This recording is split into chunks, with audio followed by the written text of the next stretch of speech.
Oh, thank you for joining us today for this very special edition of AI Plus Careers. I'm Diana Gelhaus, Director for Economy here at SCSP and also on the Workforce Innovation Task Force. And I could not be more excited to have such an amazing group of panelists here with me to share the global perspective, something we really haven't covered yet in this event series.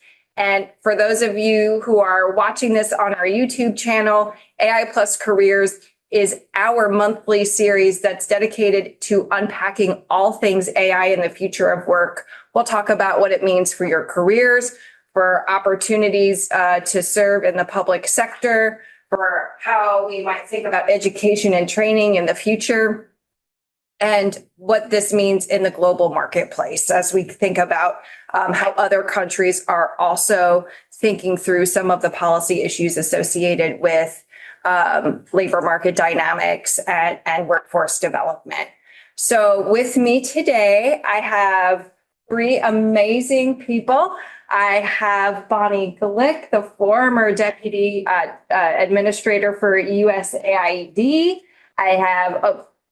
I would love to not say your last name totally wrong. So Teuta Avdimetaj. Thank you very much. The Chief Development Officer for RIT Kosovo, and also Aubrey Ottenstein, who is the co-founder of Globally, which is an incredible organization that has a lot of fellowship programs that are helping develop our future leaders. And we'll get to talk about some of that today.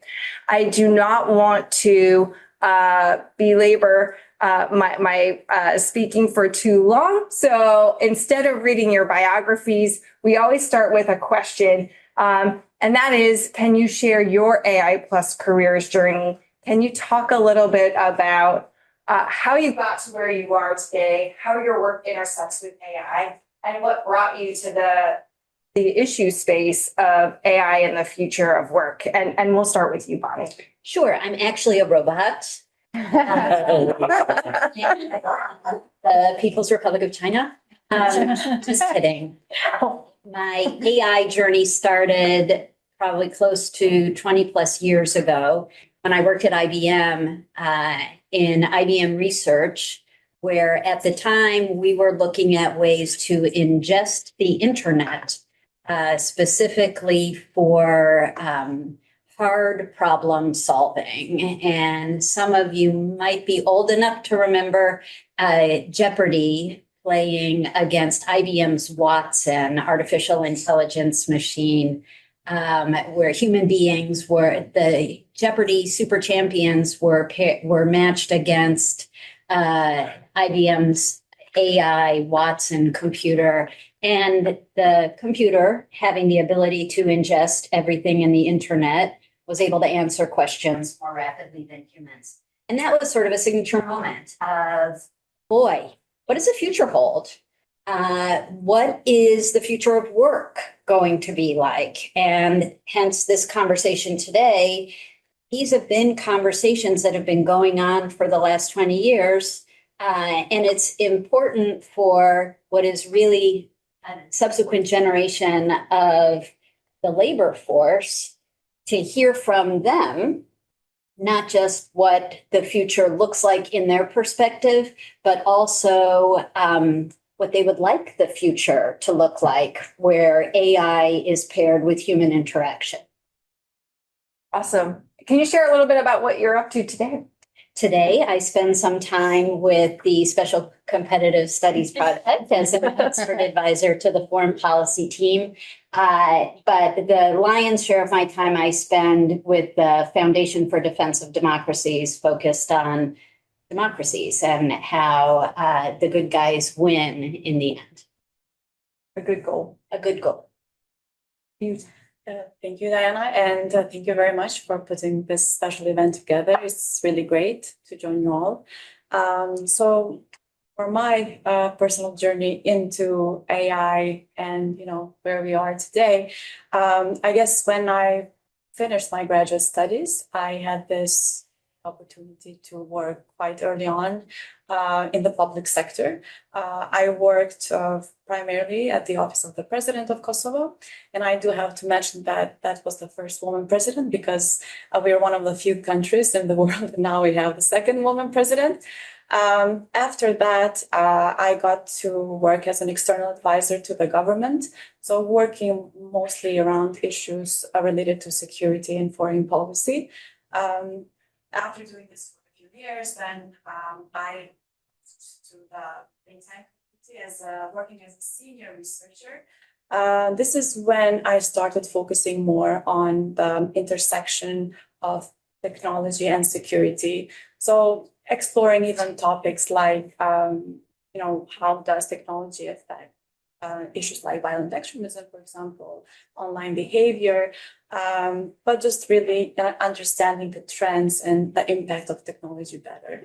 But I always stress my experience in the public sector because really I feel that, especially for young professionals, I do feel that it's important for at least once in everyone's career to work in some sort of public institution, because I feel like the kind of values that it instills in you, the idealism and that unique understanding about, there's so many ways how you can make an impact, a difference, sometimes in smaller steps, sometimes in bigger steps. But really, I think that for me, at least, has been really transformative and difficult sometimes to emulate, somewhere else.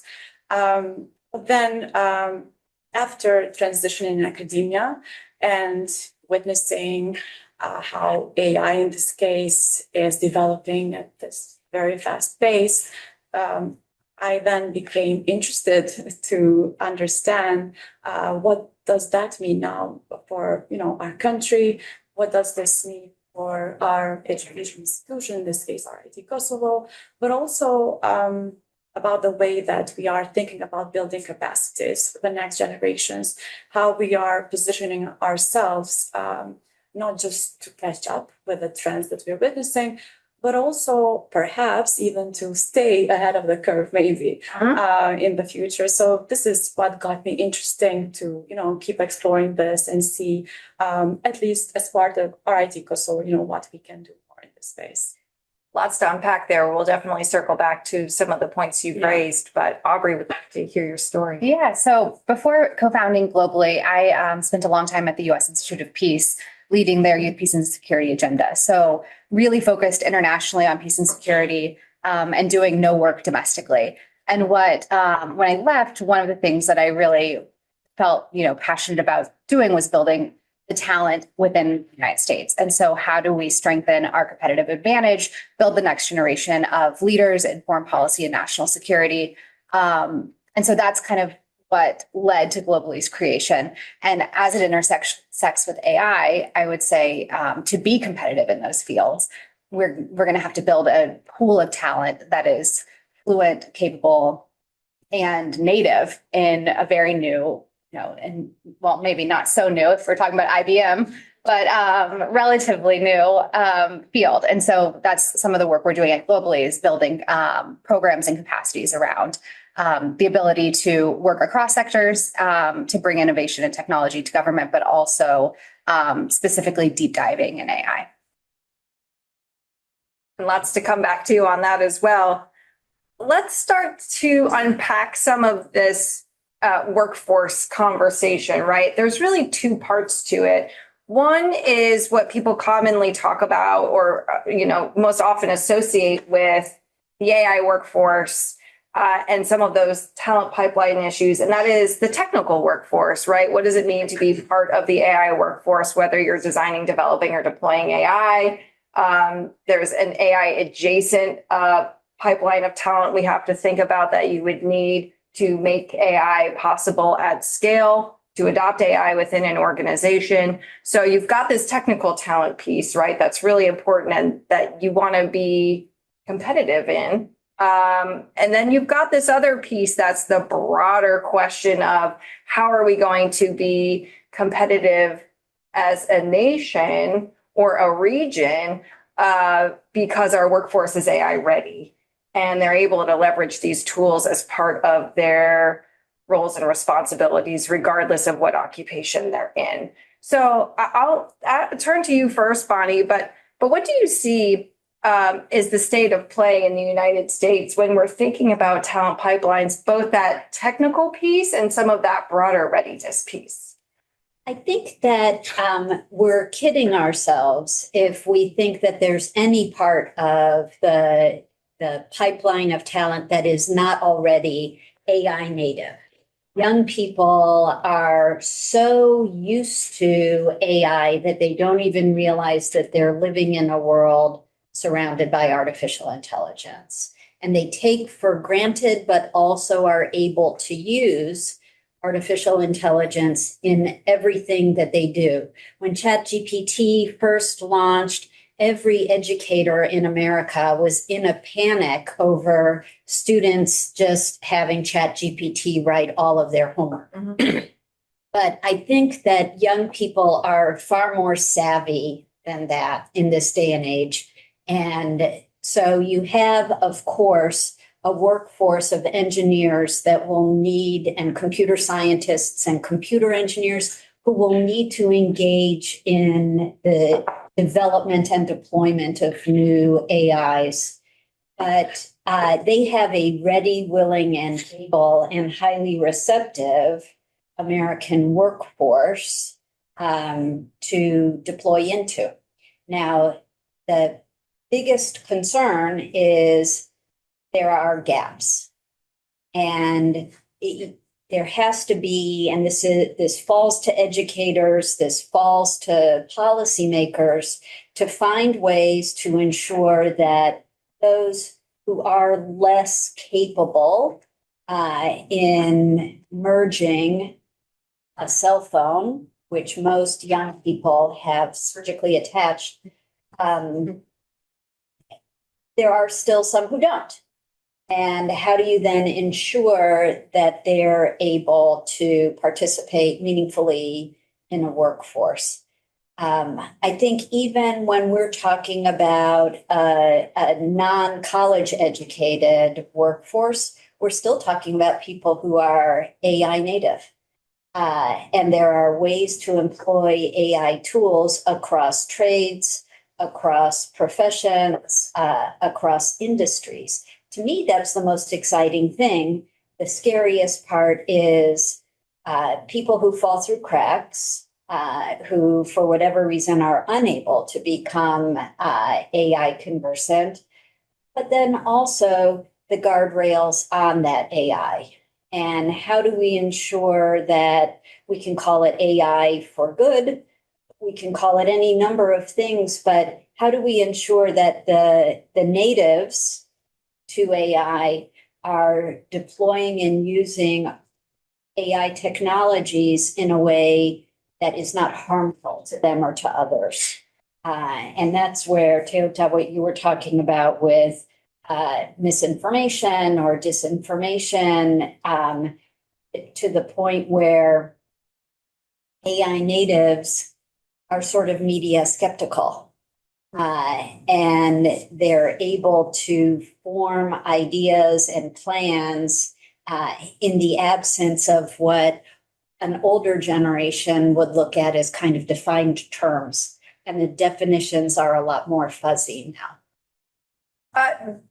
I just want to, put a pin in something that you said, and that is the idea that everybody, or especially our younger population, are AI natives, whether they realize it or not.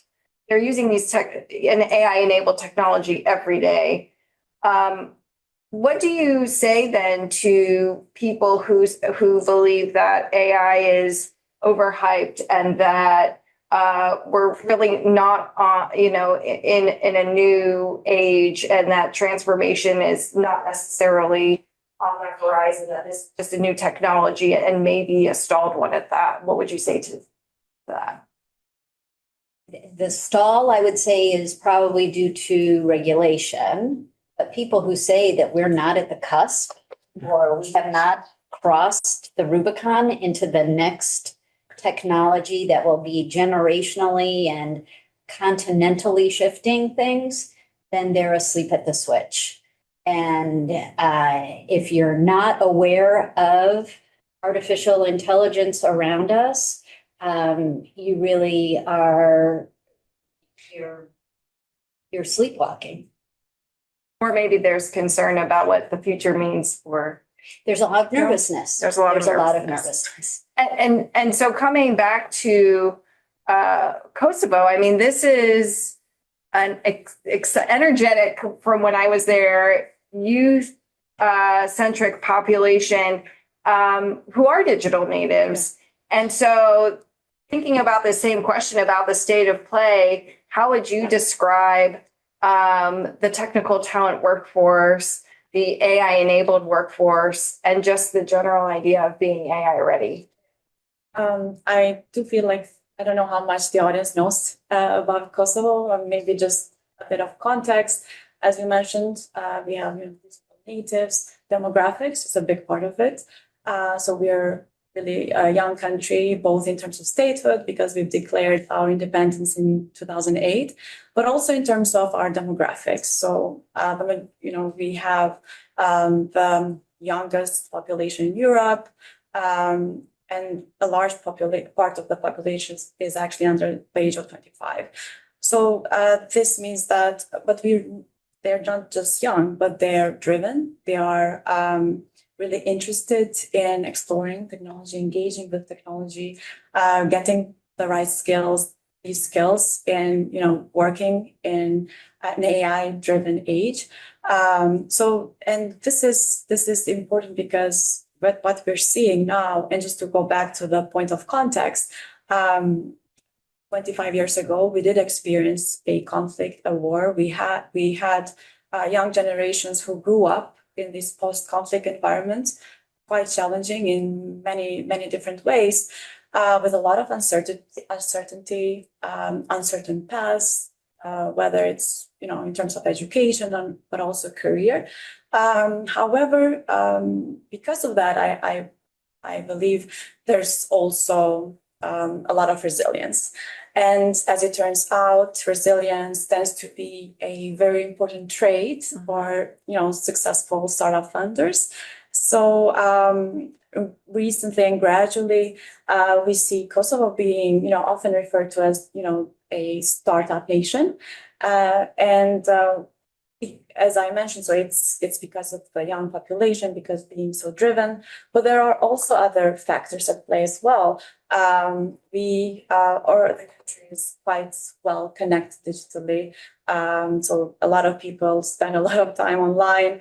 There are different training opportunities, some in more informal settings, or not just higher education, but then also training opportunities as part of higher education, like RIT Kosovo. We are aware of the need. There's a lot of demand for integrating AI as part of our curriculum. And I have to mention that in this space, our partnership with the SCSP has been critical. And I would like to thank Ule Bayraktori for his leadership, for his vision, and the entire SCSP team for their support. Because through this partnership, actually, we've been able to introduce many firsts that have a direct role in this AI pipeline for the country, but also for Southeast Europe as a whole as well. So we've been able to introduce for the first time, not just in Kosovo, but also the region, courses on national security and AI. It's not a common concept. So, we don't hear debates or, discussions around these two topics together, even though maybe at the global level, yeah, but in country, no. We've been able to expand exchange opportunities for our students. And as Bonnie mentioned, more recently, we've been able to organize the first regional workshop on AI, where we gathered over 200 students, representatives, but also practitioners from the region. It was really interesting and great to see the mood, a really vibrant group of people, talking and brainstorming. So we hope to see collaborations in the future also among, different, representatives, whether from Albania, North Macedonia, Montenegro.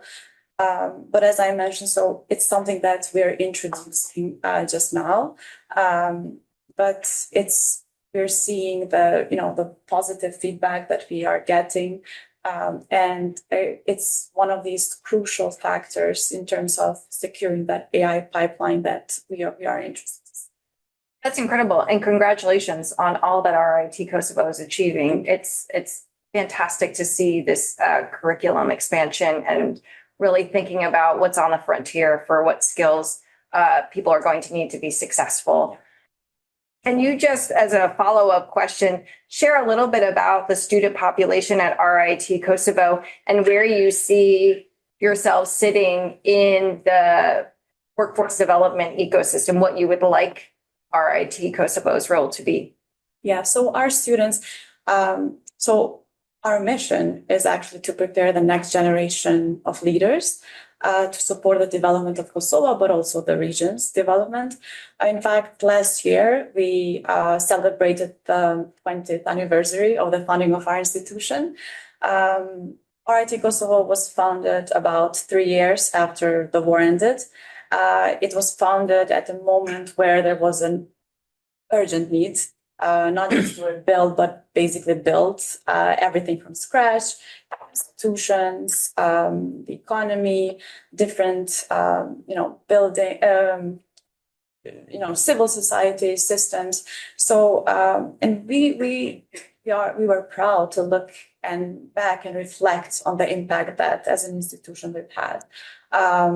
I can say that our graduates, now around 2,000 in number, have been at the forefront of some of the major transformations that we've witnessed in the country.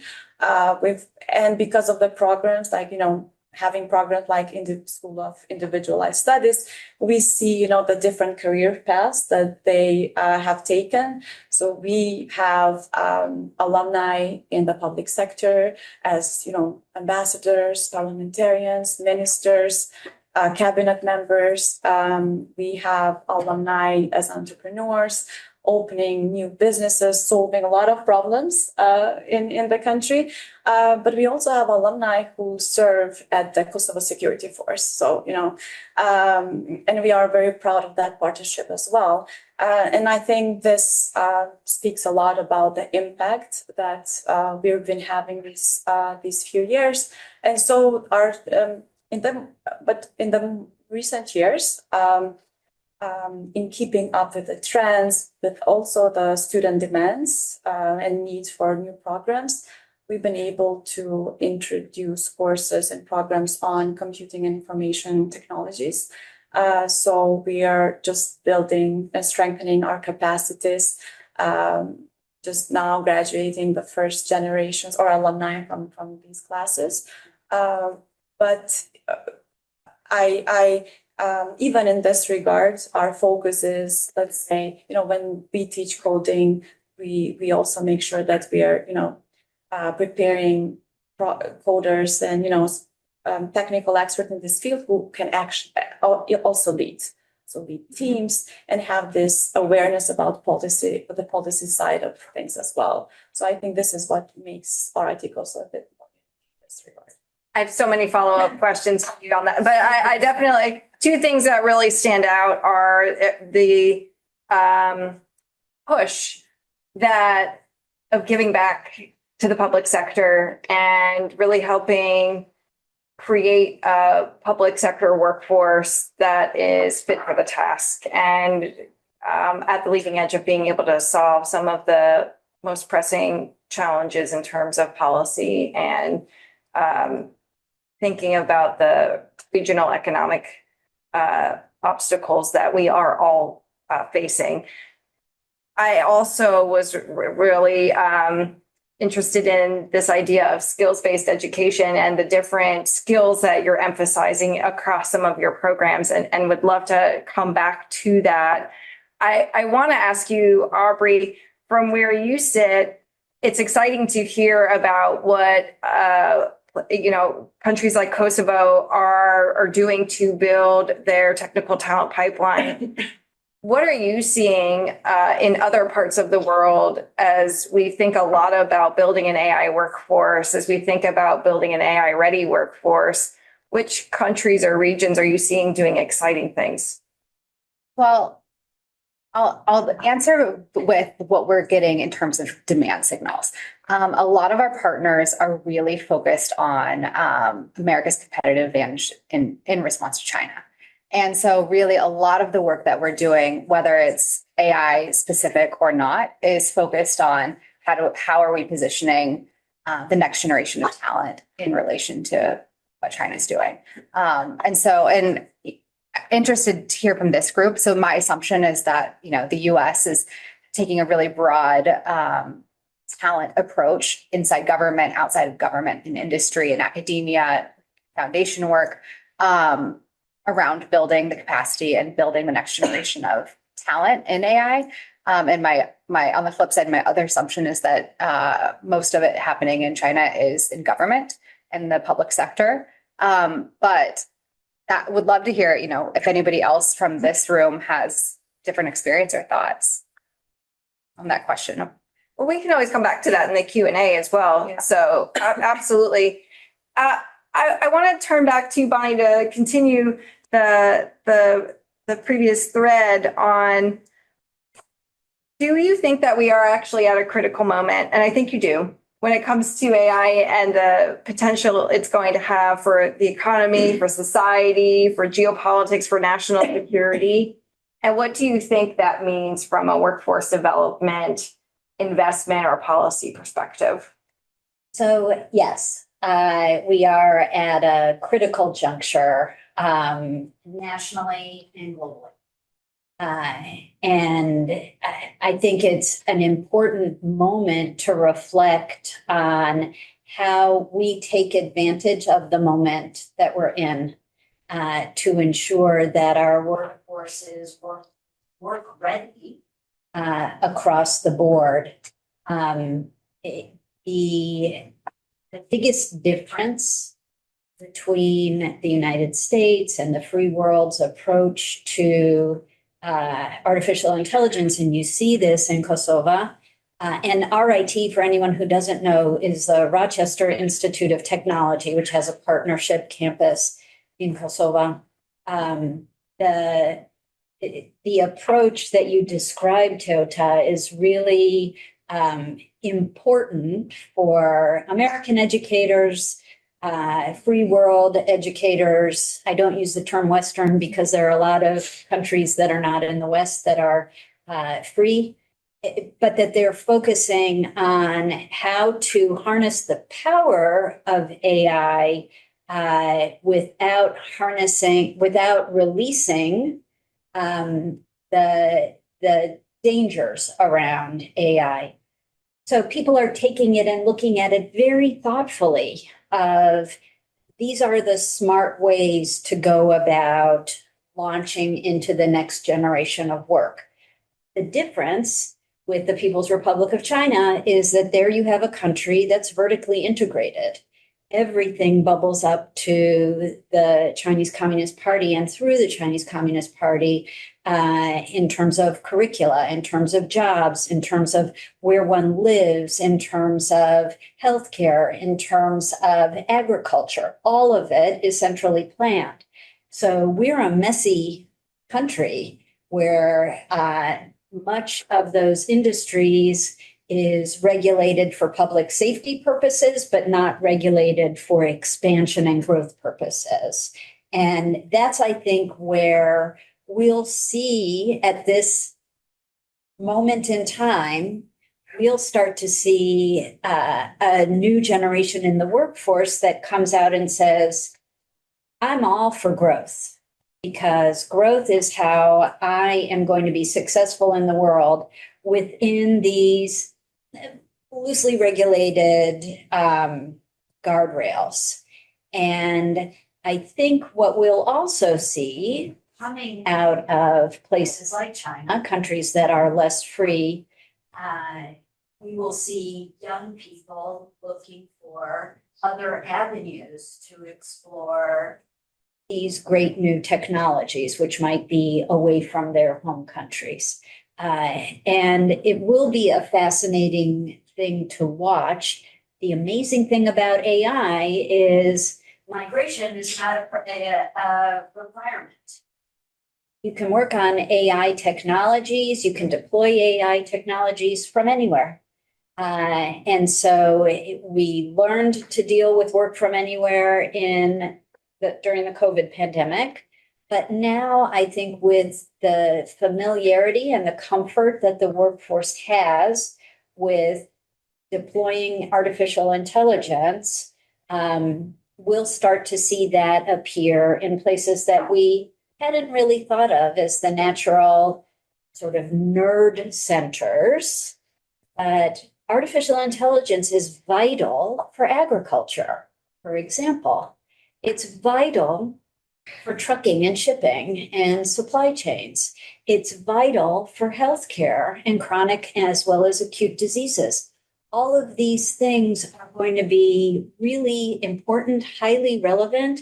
And as the workforce can be deployed anywhere, we'll start to see consultations and communications that go to grow that AI space organically without government imposition, but within government regulations. So it's like that fuzzy space. It's a transition time. And I actually think you've just struck a nerve because this is what people are simultaneously excited about, but also uncertain about as well. Because if you can work from anywhere, what does that mean? And that really does have implications for what it means to be competitiveness or competitive in a workforce context and what it means to be nationally competitive. And so I think that then you start to ask really good and important questions about what policies we need to have to deal with this. It's tricky. These changes. Yeah. So I definitely want to come back to some of the policy considerations. Aubrey, I really am curious from your perspective, and maybe in the context of all of the different programs that Globally offers, what are you seeing from that global perspective in terms of, are you seeing the emergence of AI as a strategic priority in other countries? Are you seeing this reflected in what your programs are doing or what issues your fellows are working on? Yes. I mean, I think short answer, yes. I think it's front of mind for anybody who's kind of coming of age in their career.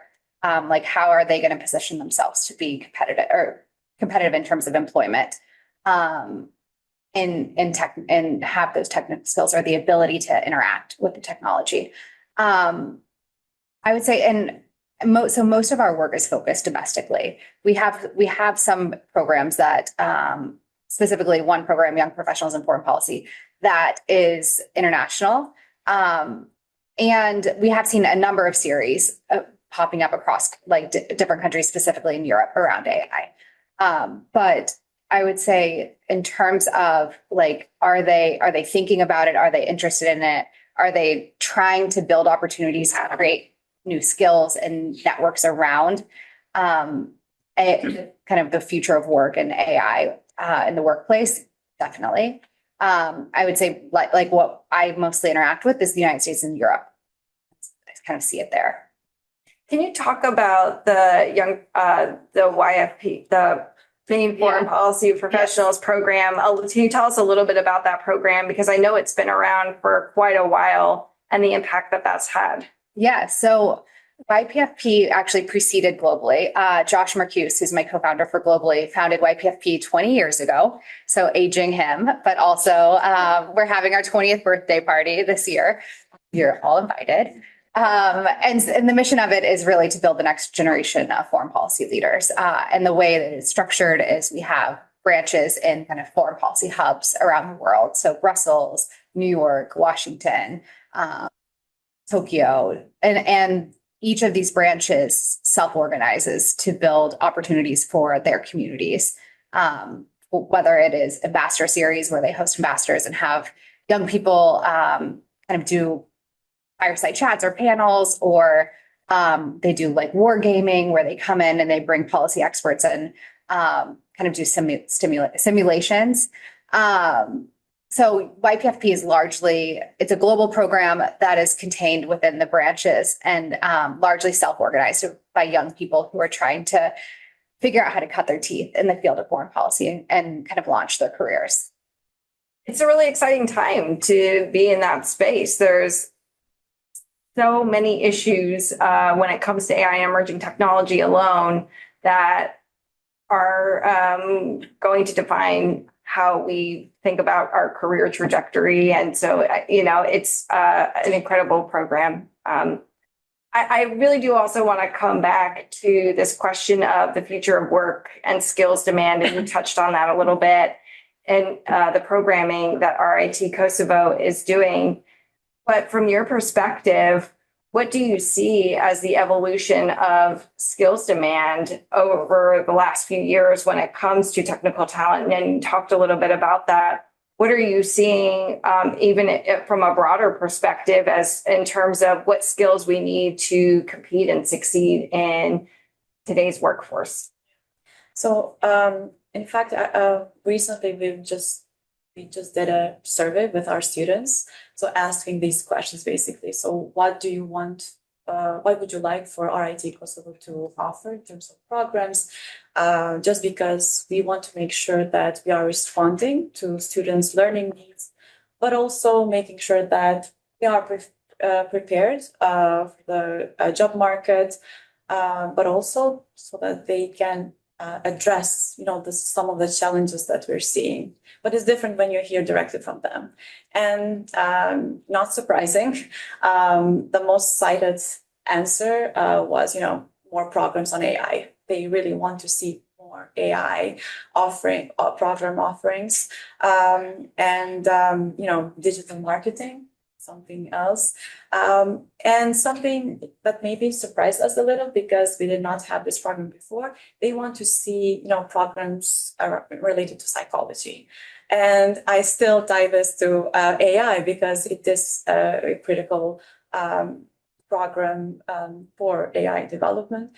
And so, this just shows us that our students are really following, what are some of the needs.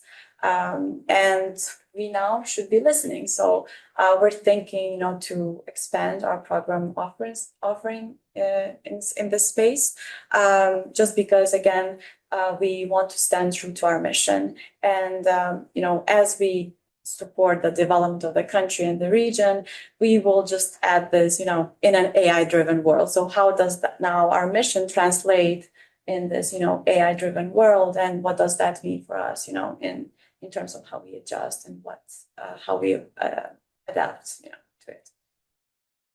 And it continuously evolving. I'm not surprised at all about the psychology piece, because I think what we've been hearing a lot is AI plus X, and really it's about AI and what are you applying it to? It's very multidisciplinary.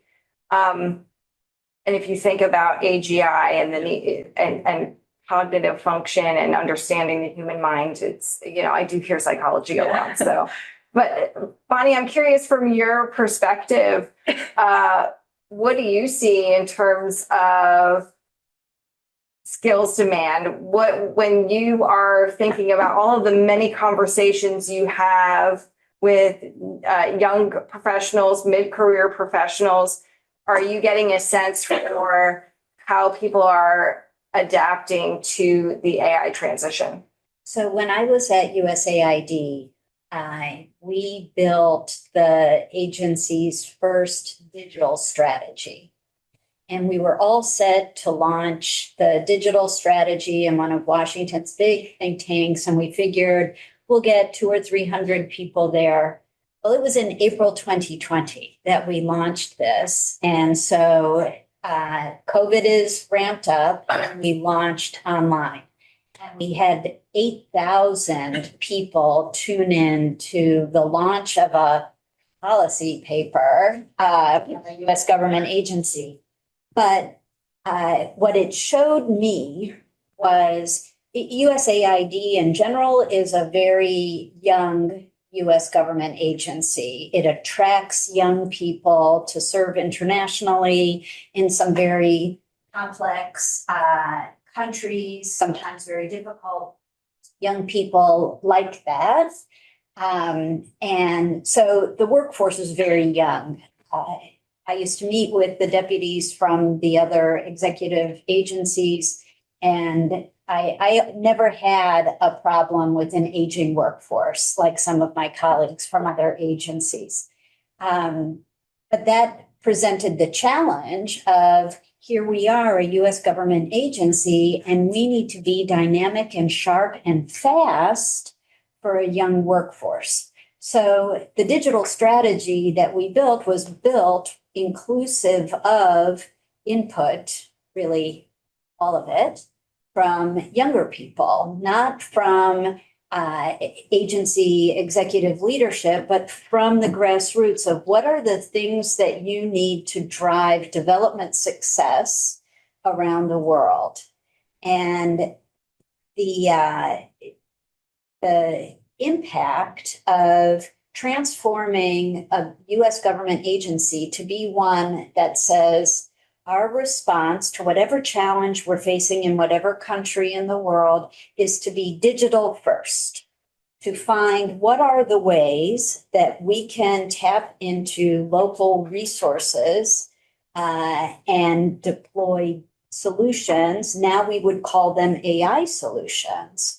But when you're faced with locusts that are impacting your harvest, and it's going to lead to food insecurity, what is the digital solution that we can have to try and address before locusts happen, how we can ensure the security of our food supply? And it's things like ensuring that you have a supply chain in the midst of a global pandemic that is fully functional, or at least functional enough to get fertilizers and seeds, to get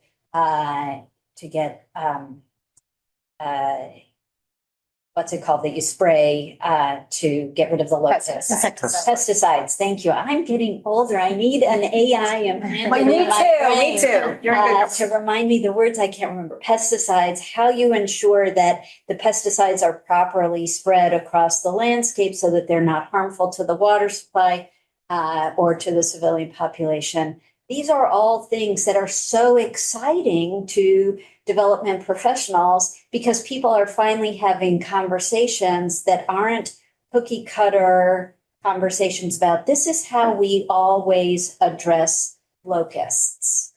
And so when you have a workforce that is creative and can be engaged using the tools that they love engaging with, then you're set up for success.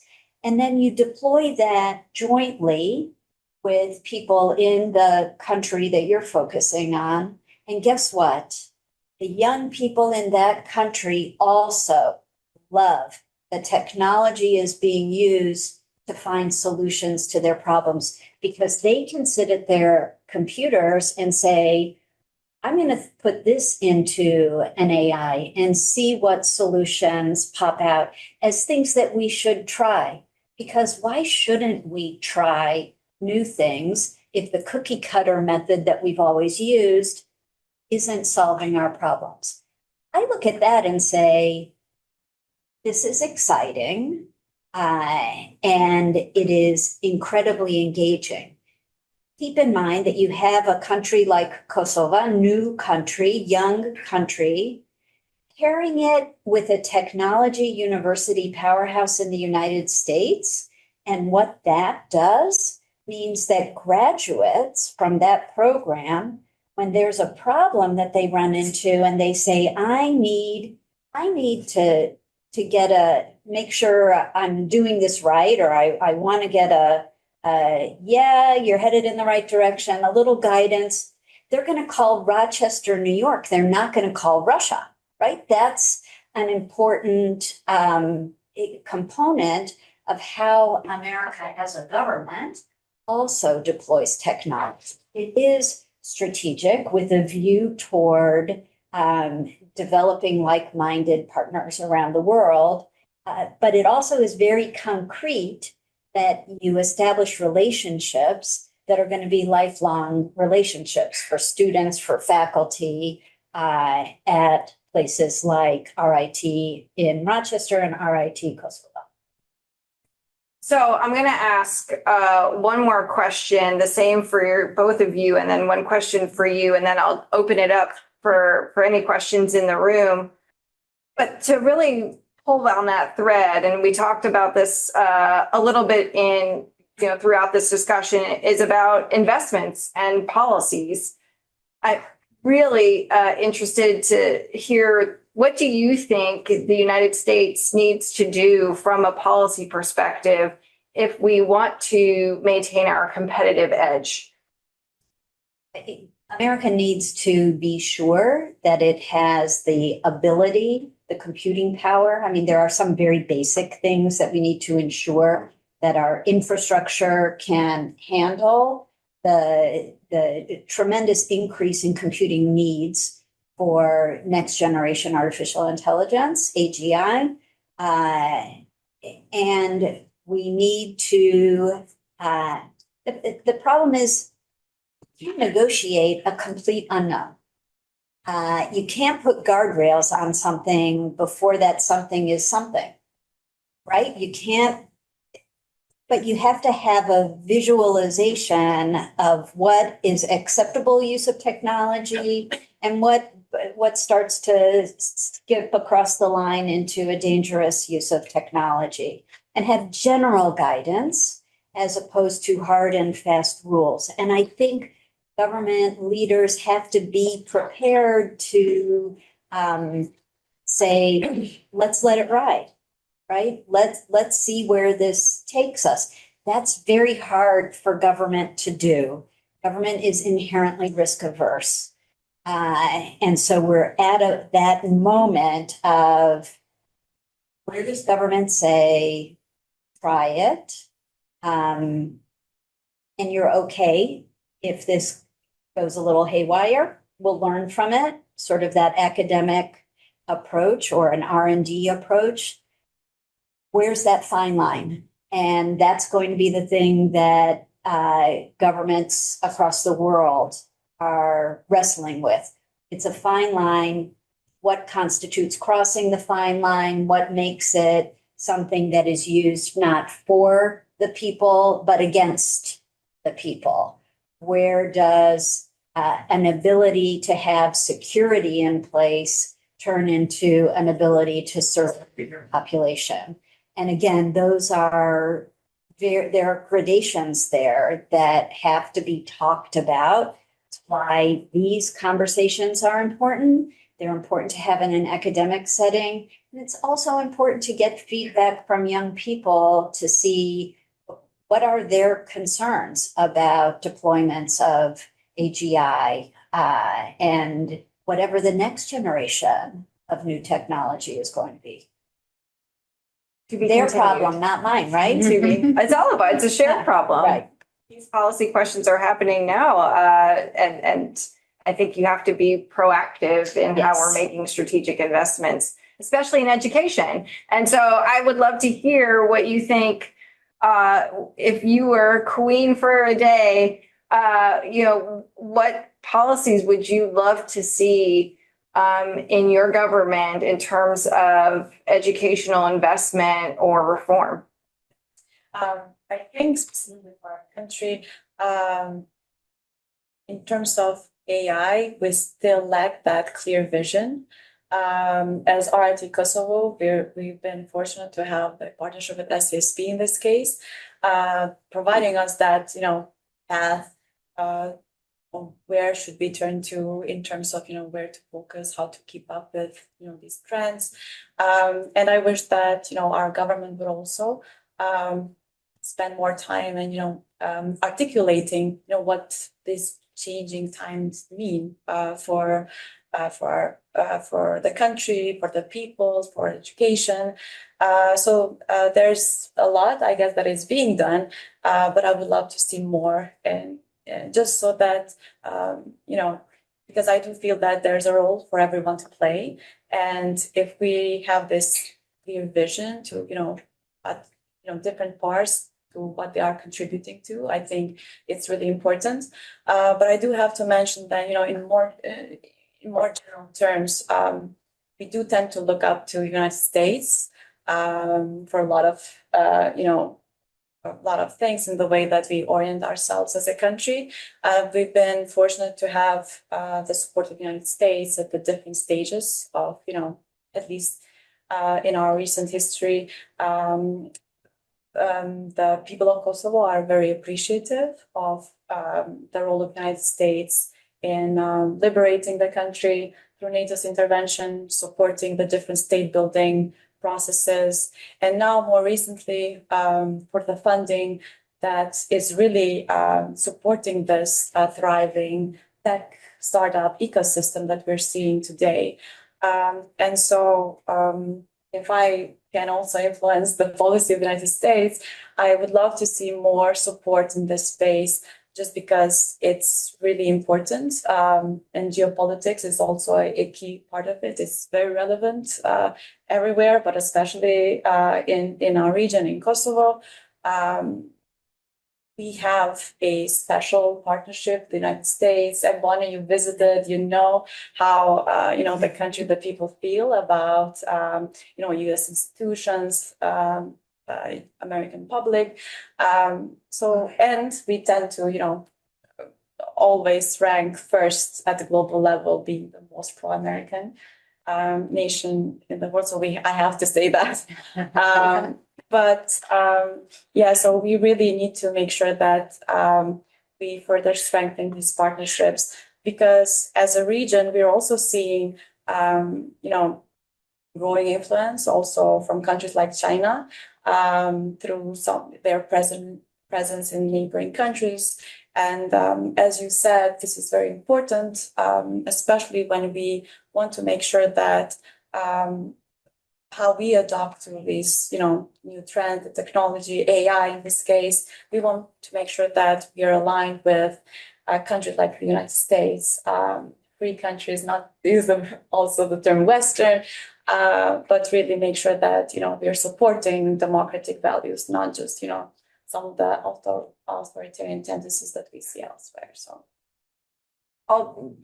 This is critical. And I think our partnerships with countries like yours are essential to our own national competitiveness too, especially as the workforce becomes more globalized, right? And Aubrey, we have a lot of young, wonderful talent, and even in this room, and you work with so many young professionals across career fields.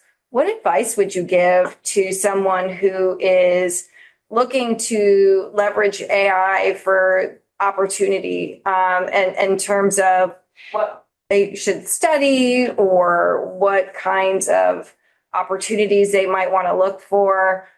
If somebody came to you and asked for your expert opinion, what would you share with them?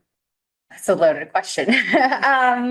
So to think about it, so typically what we try to do globally generally, and often what I always share with people is, as you're building kind of your portfolio, your career experience, to try to get as many different experiences as possible across sectors, across areas of focus, so that you can build kind of a holistic skill set and a holistic network. And so some of the work that we do with globally is actually like narrowing in on a subject or an issue, and then creating communities that pull people from academia, government, private sector, and like universities, or to have these like more well-rounded, holistic conversations about a specific issue. Because what we see is that often people kind of get in their lane and they stay in their lane, and then it's an echo chamber, and you don't have not only the network to support new opportunities or growth or learning, But you see whatever you're working on from a very narrow perspective. So trying on a lot of hats is what I often tell people in those informational interviews that people do. But that's important, right? Not, it's not a one-stop shop in terms of you're going to have the same job for the rest of your life. And how can we make sure that we're able to adapt and flex? So I think that's great advice. I want to open it up in the last few minutes if there are questions. And if you could introduce yourself again. Okay. Yeah, hi, my name is Sharif. I work in AI and biosecurity for a consulting firm locally. So I'm Syrian American, and Syria is a country that very much feels like it's been left behind by a lot of the world. And I moved here quite recently from the Midwest, which also feels like in a lot of ways it's been left behind from the concentration of wealth, power, and even attention that seems to accumulate on the coasts. And so this might be two questions, but when we're thinking about workforce development, how do we think about distributing that such that the benefits of the AI revolution aren't similarly concentrated in just like the coasts or in already extremely wealthy or powerful countries on the international stage? I can start. I guess for us, this is more clear cut because, as a university, for us, it's in the way, we do outreach students, prospect students, and the way that we recruit students. And we've been, I would say, mindful of this always, essentially, because we make an effort to recruit students, not just in the most populated areas of Kosovo, but the region as well, where we get, a lot of our students. But we make an active effort to recruit from some of the remote areas as well. We have places when we got top students in high school with graduating classes of less than 10 people. And we are aware of that. But again, we want to make sure that the best talent knows about RIT Kosovo, and we know about them. And it's part of the way that, we reach out to different communities. And we're doing that not just actually in Kosovo, but also in the neighboring countries as well. And I'll just add, I'm from Oklahoma, so I feel you on the states left behind in terms of access and power and economic development. But one thing that I think has been a silver lining of COVID is that the access has been distributed largely. And so the vast majority of our work is still virtual. And while it has drawbacks in terms of the personal relationships and the networking, which is such an important part of career growth and development, it also redistributes access and creates opportunities for people who are often missing at the table to participate. And so I think that's one thing that we've seen. We haven't gone back to what it was pre-COVID because we're able to reach a broader audience. And further to that, Aubrey, and I'm also from the Midwest, further to that, that has expanded globally. And so again, it goes to your question, Diana, of how do we stay competitive as a country when we're getting talent from all over the world in these remote environments. But I think that what we're going to see is kind of a balancing out, and we'll see it geographically in the United States, where there will be centers of work that become more dispersed around the US. But again, this is part of, and I know we have someone from the State Department here, this is part of our public diplomacy. It's a really important tool for us and our outreach to the rest of the world, that the opportunity that's created through technologies and possibly funded by the United States to reach countries that feel disconnected or left behind, I think is an important thing. It's a communication skill set that is also important to deploy. I think, Diana, your question about what do you advise young people, and your answer is perfect, Aubrey. Tech people need soft skills soft-skilled professionals need tech skills.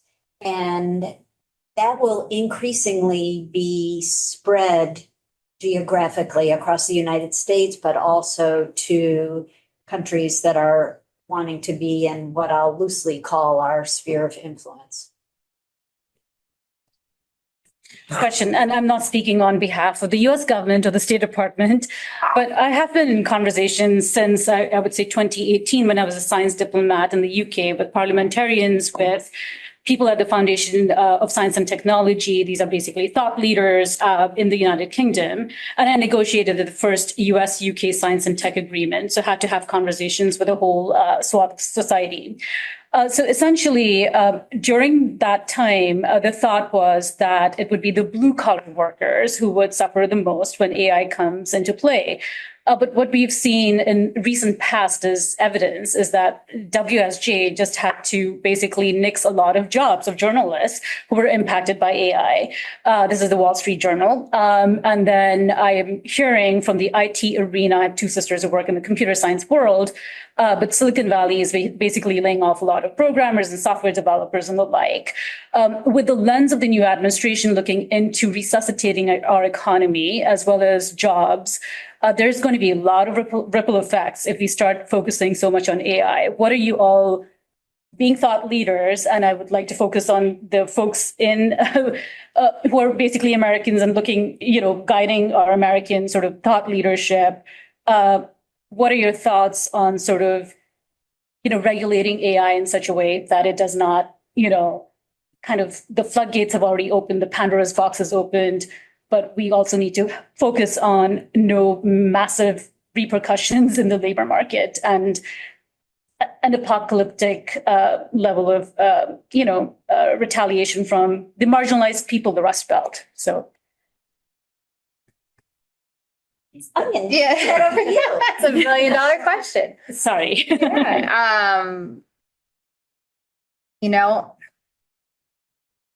It's a great question. And I would say largely, I don't know, but my initial reaction is that the more we regulate and restrain the use of AI in the commercial space or elsewhere, the more we're going to inhibit growth. And if we're not doing it, somebody else is doing it. And they're building stronger systems while we're holding ours back, which can translate across sectors. And so I don't know the answer to your question, but I think that fierce regulation is probably not it. And I agree. I think that there's a happy medium in there somewhere. The response to coal mines are being closed, so miners should learn to code is an obnoxious answer. But with technology pervasive across all industries, including these historically blue-collar areas, the deployment of technology to make labor more efficient is going to be something that leads to enhanced growth.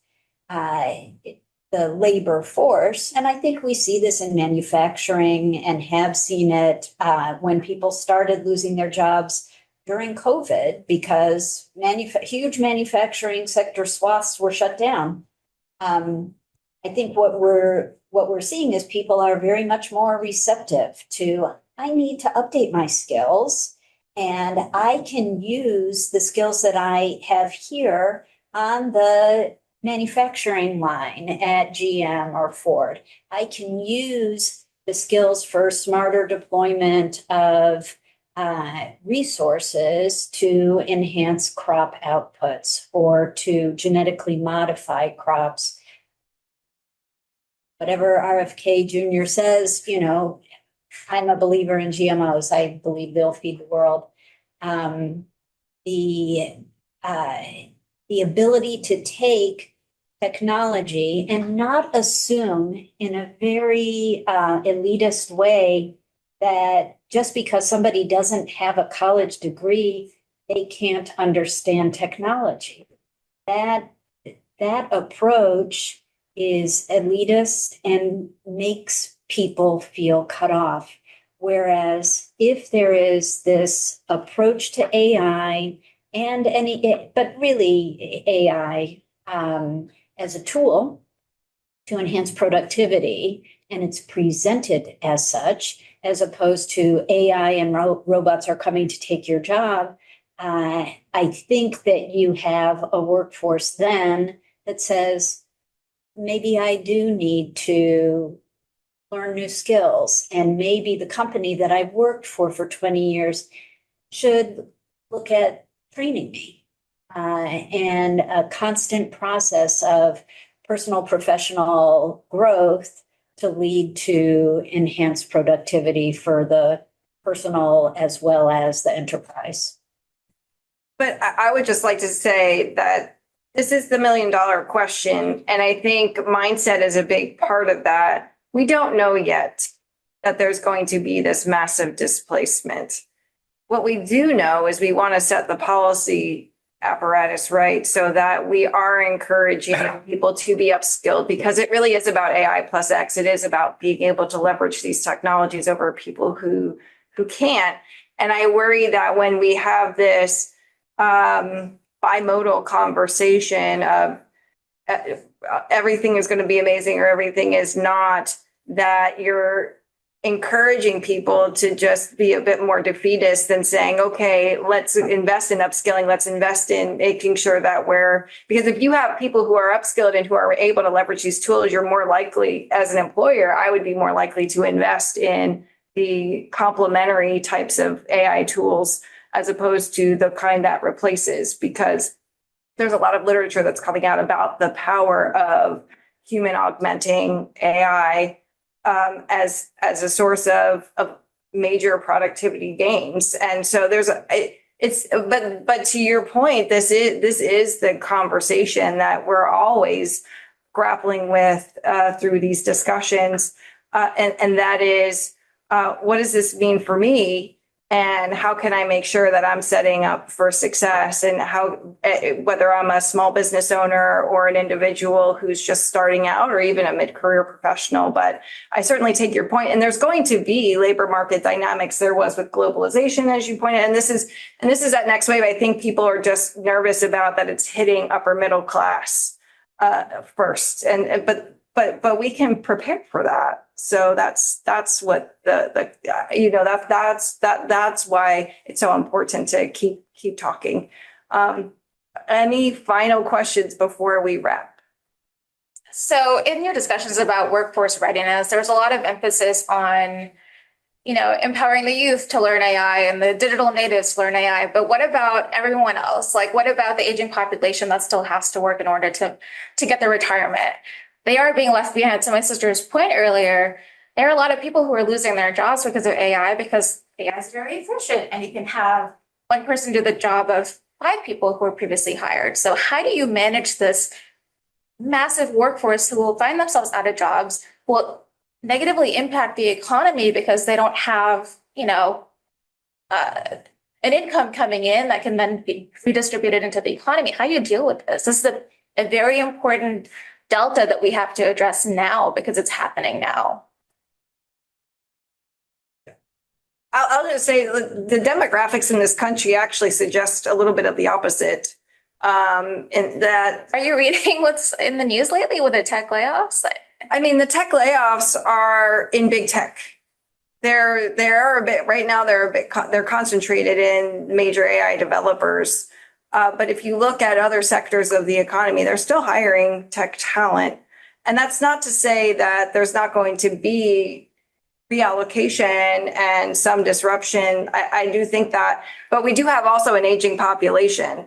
And so there is a concern that we actually, unemployment has been incredibly low, and it's been an incredibly soft labor market. And I don't mean to steal the stage, but it is a very nuanced conversation. And I think that there's a lot of different dimensions to what the future of work is going to look like. But we do want to make sure that everyone is prepared. And I definitely did not want to.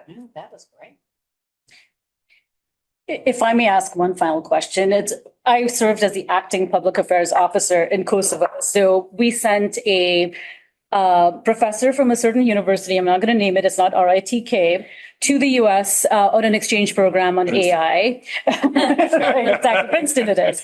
But he was a Kosovan professor, came back, and we asked, what did he learn? And he said, I learned how to teach my students how to query ChatGPT better.